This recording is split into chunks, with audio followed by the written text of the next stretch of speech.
Tayangan ini ditujukan bagi siapapun yang ingin mengetahui dan mempelajari ajaran agama Hindu model Upanishad. Bagi yang tidak berminat, silahkan diabaikan. Ajaran Hindu model Upanishad bagian 1. Kesenangan bukan tertinggi dalam jagat semesta. Disadur dari karya Huston Smith 1985 oleh Inyoman Wijaya, dosen prodi Ilmu Sejarah FIB Unut, alumnus UGM S1, S2, S3.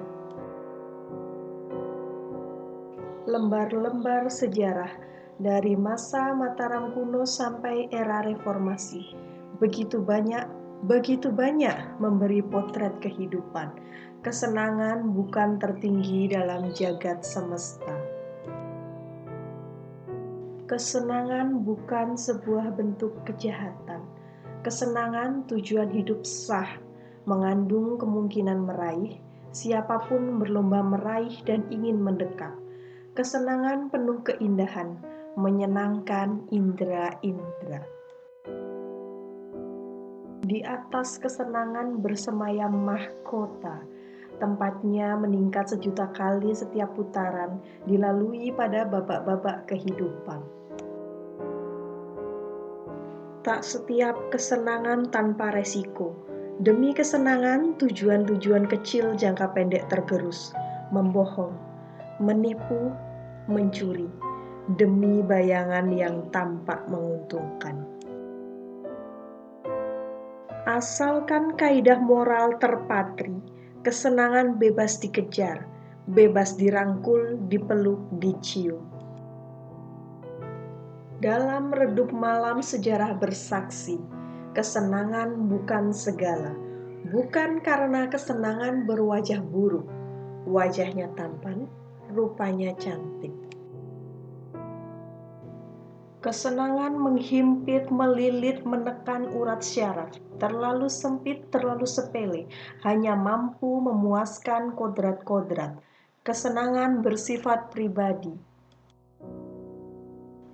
Kesenangan hanya satu objek kecil bagi kegairahan abadi, mengandung arus tak terlawan, mendorong dan menarik, dari satu kesenangan ke kesenangan yang lain.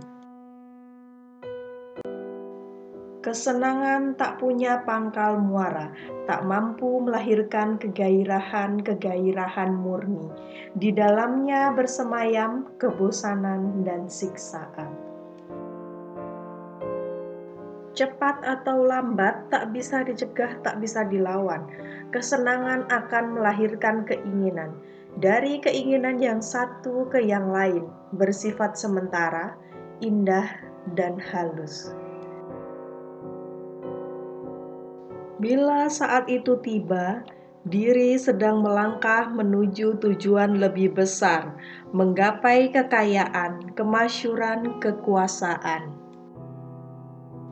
Ketiganya sangat berharga, tak perlu dibenci, tak perlu dilarang. Rasa puasnya melebihi kesenangan. Sukses merebut kekayaan, kemasyhuran, kekuasaan. Sukses adalah prestasi, secara mendasar bertautan dengan diri. Sukses menyentuh lingkup dan kepentingan, tak mungkin diraih pemburu-pemburu kesenangan.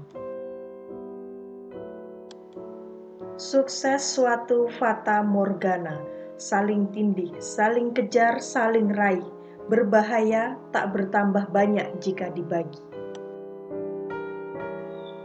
Sepanjang sejarah Mataram kuno hingga era reformasi, begitu banyak tak ada yang ikhlas membagi, yang bertahan dilipat, yang ingin berbagi. Tunggul Ametung dibunuh Ken Arok dibunuh Anusapati. Jika dibagi bagian diri menjadi kecil, tak akan ada bagian bagi anak cucu. Persaingan dan bahaya saling rangkul bersinggungan erat. Nilai-nilai dan ajaran suci berlalu bersama angin. Diri yang belum meraih sukses berburu berganti wajah siang malam, berdalih demi rakyat bangsa negara, ingin sukses duniawi berpindah ke telapak tangan. Demi tujuan jangka pendek diri menipu diri sendiri. Sejatinya tak benar diri tak pernah meraup uang, kemasyuran, kekuasaan yang cukup. Sejarah sepanjang Mataram kuno sampai era reformasi bersaksi. Begitu banyak diri hanya tak pernah merangkul kekayaan, kemasyuran, kekuasaan secukupnya.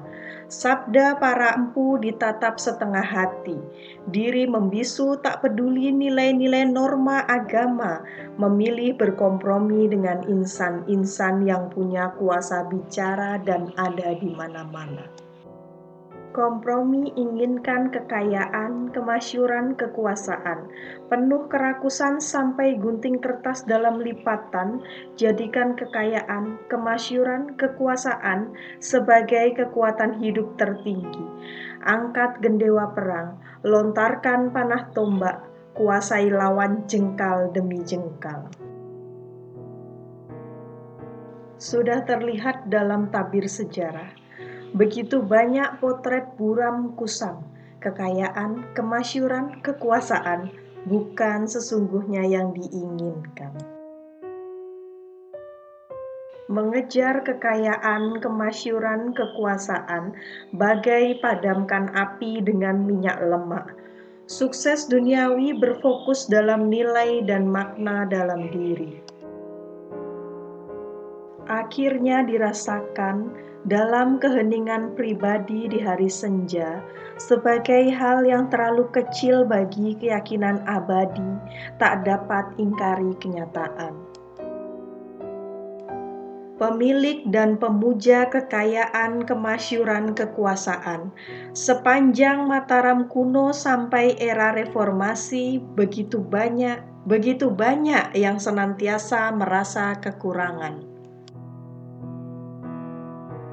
Setelah menumpuk kekayaan, kemasyuran, kekuasaan, ingin lebih banyak lagi mengeruk kerajaan, menelan pasir laut, mencongkel gunung bukit karang.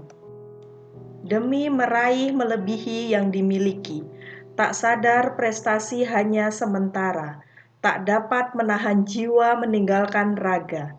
Keabadian, kekayaan, kemasyuran, kekuasaan hanya dapat diimpikan. Sejarah sepanjang Mataram kuno sampai era reformasi mencatat, singkatnya sukses duniawi. Begitu banyak diri pura-pura tak sadar, kesusahan terletak dalam kekecilan diri yang gigih dilayani. Pura-pura tak tahu apa sesungguhnya yang diinginkan. Segala yang tampak di dunia adalah fana, terbatas dan menjemukan. Segala kekurangannya terlihat jelas, sayang tak pernah sampai. Andai sudah sampai terdorong bertanya hal-hal terbaik yang dapat diberikan dunia.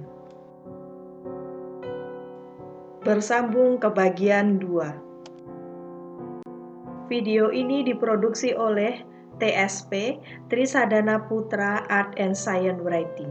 Konten kreator Nyoman Wijaya, video kreator dan narator Sri Lestari Riri, logo desainer Imade Gede Anadi, fotografer Gus GS Art Culture.